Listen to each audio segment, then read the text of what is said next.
कितनी बार बताया है मेरे तैयार होने से पहले मेरा नाश्ता तैयार हो जाना चाहिए। शादी के 25 सालों बाद भी मुझे क्यों बार बार एक ही बात बतानी पड़ती है लता? तुम्हें क्या है? तुम तो आराम से घर पे रहोगी, मुझे काम पर जाना पड़ता है। तुम हो कि हमेशा बेवकूफ़ों जैसी हरकत करती हो। अगर तुम ये जानबूझ के करती हो तो याद रखना मुझसे बुरा कोई नहीं होगा। आज भी प्रशांत का पारा चढ़ा हुआ था। इन कटु शब्दों में अपना गुस्सा उतारते हुए गीला तौलिया कुर्सी पर फेंकता हुआ प्रशांत गुस्से से लता की तरफ देखने लगा। लता के लिए प्रशांत का ये बेवजह का गुस्सा कोई नई बात नहीं थी। वह महीने में 3-4 बार ऐसे ही लता पर बरस पड़ता था। पहले पहले लता उसका विरोध किया करती थी, लेकिन जब कई सालों तक प्रशांत में कोई बदलाव नहीं दिखा तो लता ने खुद को ही बदल दिया। अब प्रशांत के कुछ भी कहने से लता को कोई फर्क नहीं पड़ता था। प्रशांत की हर बात वो चुपचाप सिर नीचे झुकाए सुन लेती थी। शादी से पहले 5 साल तक लता ने पूरी कोशिश की थी कि प्रशांत को बदला जाए, लेकिन फालतू का गुस्सा करना और बाद में लता को भला बुरा कहना ये मानो जैसे कि उसकी आदत बन गई थी। कोई भी वाद विवाद होता तो प्रशांत सीधा लता को बोल देता, अगर मैं तुम्हें अच्छा नहीं लगता तो क्यों नहीं चली जाती अपने मायके? क्यों रहती है वो मेरे साथ? इतना सब कुछ होने के बावजूद लता प्रशांत के साथ रहती थी, क्योंकि उसे अपनी बेटी की फिक्र थी और वह चाहती भी तो कहा अपने बूढ़े हो चुके माँ बाप को इस उम्र में परेशान करना वह नहीं चाहती थी। समाज और लोग क्या कहेंगे, ये भी तो उसे देखना था। वह इतनी पढ़ी लिखी भी तो नहीं थी कि खुद जाकर कोई नौकरी कर सके और अपना और अपनी बेटी का पालन पोषण कर सके। दोस्तों, कहानी अच्छी लग रही तो सब्सक्राइब जरूर करिए। लता को अब अपनी फिक्र नहीं थी। उसको फिक्र थी तो बस अपनी शादी लायक हो रही बेटी की। लता नहीं चाहती थी कि पति पत्नी के झगड़े की वजह से काव्य डिस्टर्ब हो। काव्य की पढ़ाई पूरी हो चुकी थी, उसके लिए अब शादी के रिश्ते आने लगे थे। कई रिश्ते को काव्य ठुकरा चुकी थी। 2-3 महीने बाद एक अच्छा रिश्ता आया। रिश्तेदारों और पहचान के लोगों ने भी लड़की के बहुत गुणगान किए थे। प्रशांत एक शाम अपनी बेटी के पास बैठकर उसे बताने लगा, काव्या बहुत अच्छा लड़का है, पढ़ा लिखा है, बड़ा घर है, बहुत अच्छी नौकरी है। ऐसे रिश्ते बार बार नहीं आते बेटा, इस बार मना मत करना।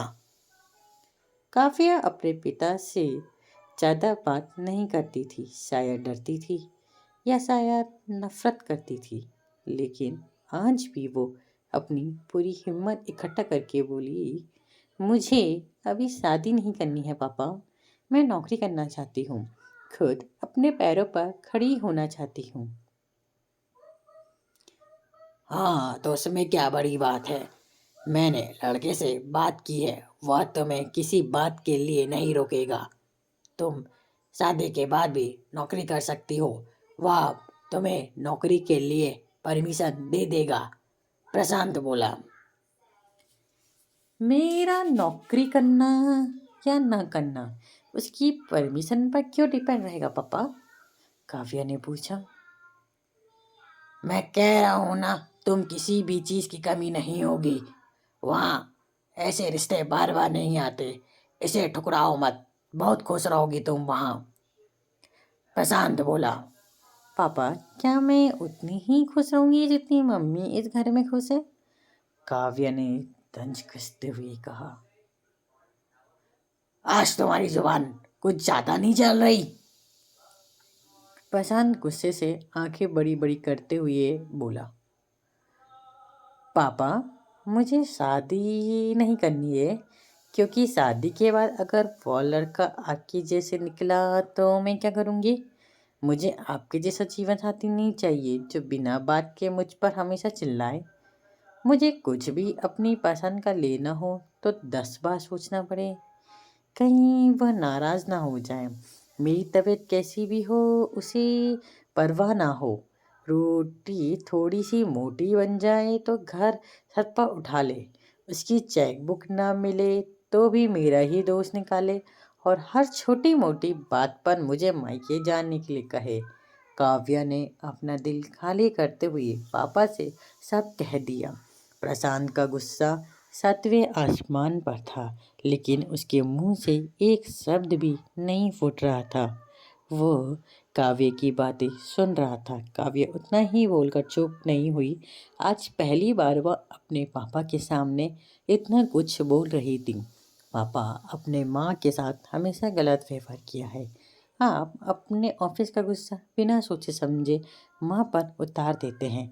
कभी इस बात की परवाह भी नहीं करते कि उन्हें कैसा लगता होगा। आपकी बातें सुन सुन माँ ने अपना स्वाभिमान खो दिया। प्रशांत आज पहली बार अपने किए बर्ताव को महसूस कर पा रहा था। वो इतना ही भूल पाया, जो तुम्हारा मन है, वो करो। मैं तो इतना बुरा हूं ना। काव्या ने प्रशांत का हाथ पकड़ा और बोली, पापा, मुझे सिर्फ एक सवाल का जवाब दे दो। क्या आप चाहेंगे कि मेरा पति आप ही जैसा हो?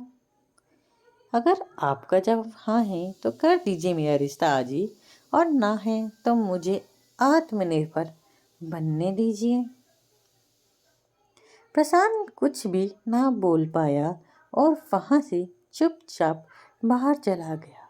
आज उसे लता के सामने जाने में शर्म आ रही थी। चलते चलते उसकी आंखों में आंसू बह रहे थे। प्रशांत ने आज से अपने आप को बदलने का निश्चय किया। अगले दिन से लता अपने पति में काफी बदलाव दिखा। वह सोचने लगी कि जो हिम्मत काव्य ने दिखाई है, वह हिम्मत अगर मैं पहले दिखा देती तो शायद आज परिस्थितियाँ कुछ और होती। अब काव्या पढ़ लिख कर अच्छी नौकरी करने लगी थी और 3 साल बाद उसके लिए एक अच्छा रिश्ता आया। और उसकी विदाई पर प्रशांत बोला, बेटा, तू तो हमेशा खुश रहेगी क्योंकि तेरा पति तेरे बाप जैसा नहीं है। दोस्तों, प्रशांत की ये बात सुनकर लता और काव्य की आंखों से आंसू बहने लगे। दोस्तों, हमारे समाज में औरत को भले ही देवी का दर्जा दिया जाता है, लेकिन वह स्वतंत्र नहीं दी जाती। उन्हें देनी चाहिए। उन्हें बचपन से ही बताया जाता है कि वह पराया धन है। स्कूल से आने में देर हो जाए तो पिटाई मिलती है। मोबाइल पर बातें करने हुए दिख जाए तो खिड़की से झांकते हुए दिख जाए तो शक किया जाता है। माँ बाप को घर तुम्हारा नहीं है, पति का घर ही तुम्हारा है।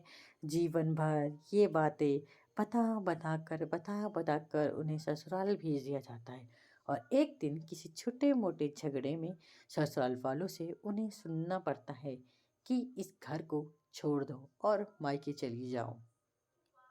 दोस्तों, क्या ये सच है? कमेंट करके बताइए कि आपको कहानी कैसे लगी। और हाँ, अब आप ही बताओ दोस्तों, ऐसे स्त्रियों का सच्चा घर कौन सा है? आखिर वो किस घर को अपना कहे?